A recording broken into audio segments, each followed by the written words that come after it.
অশান্ত উত্তাল পাহাড়ি জনপদ দীঘিনালা, সেখানে রক্তপাত ঘটছে, উৎকীর্ণ হচ্ছে সাম্প্রদায়িকতার বিষ বাষ্প।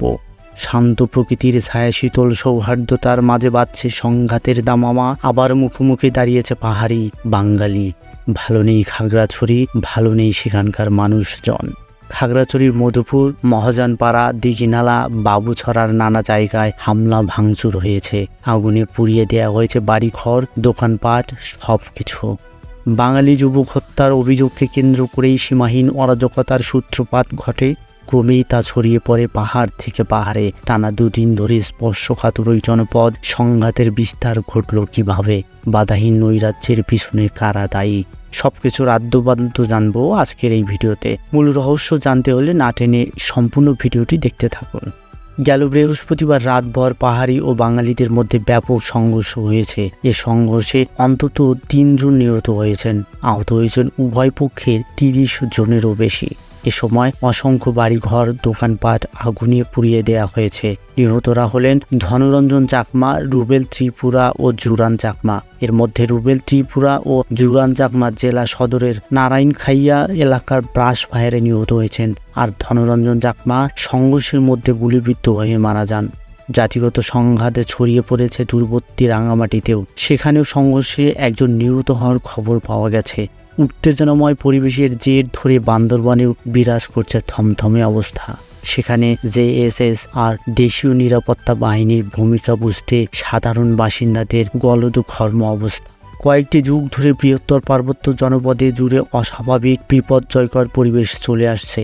এদেশের ওই অবিচ্ছেদ্য অংশের বিরাট সংখ্যক পিছিয়ে পড়া জনগোষ্ঠী বনাম সেটেলার বাঙালিদের মধ্যে সীমাহীন বৈরিতা সহ সংঘর্ষ চলে আসছে।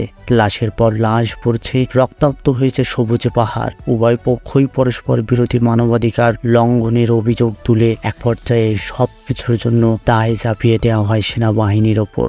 অথচ এদেশের এত মিডিয়া, অনুসন্ধানী সাংবাদিকেরও অভাব নেই। কিন্তু সুদীর্ঘ সময়ে কোনো অনুসন্ধানী সাংবাদিক টিমকে পাহাড়ে অশান্তির নেপথ্যে তথ্যচিত্র তুলে ধরা সহ সহসা সমাধানের কোনো পথ বাতলে দিতে দেখা যায়নি।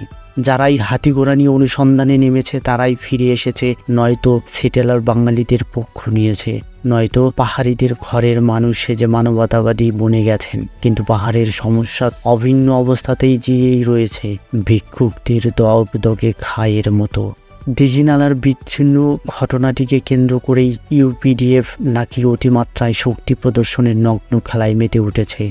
লীগ পতনের পর বিএনপির প্রভাব বৃদ্ধির সাথে সাথে ইউপিডিএফ কি অলৌকিক শক্তিতে বলীয়ান হয়ে উঠল। আমরা মণিপুরের স্বাধীনতাকামীদের সহমর্মিতা জানালে ভারত আমাদের পার্বত্য উগ্রপন্থী গ্রুপগুলোকে লেলিয়ে দেয়। আমরা মিজোরামের অত্যাচারী বঞ্চিত দিশাহারা মিজোদের পক্ষে বললে ভারত তখন ভারী অস্ত্রে শস্ত্রে সাজিয়ে কুকি চীনকে বান্দরবনে পাঠায় মেজাকার ঘটাতে। আমরা শুধু শান্তি শৃঙ্খলার প্রতিবেশী রাষ্ট্র দানবের মঙ্গল চাই বলে উলফা, এনডিএপি, আচিক ফ্রন্ট, বড় বিদ্রোহী, এনএলএফ, পিএলএ, কেএনএলএফ সহ 2 ডজনেরও বেশি উগ্রপন্থী সশস্ত্র গ্রুপকে বিন্দুমাত্র সুযোগ দেই না, সাহায্য করি না।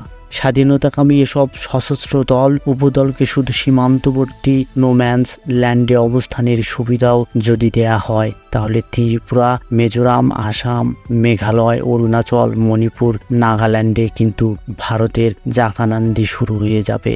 বাস্তবতায় এখনই আসলে ভারতকে অস্থিরতায় ঠেলে দেয়া ছাড়া আমাদের পাহাড়ে শান্তি বজায় রাখা কঠিন হয়ে দাঁড়াচ্ছে।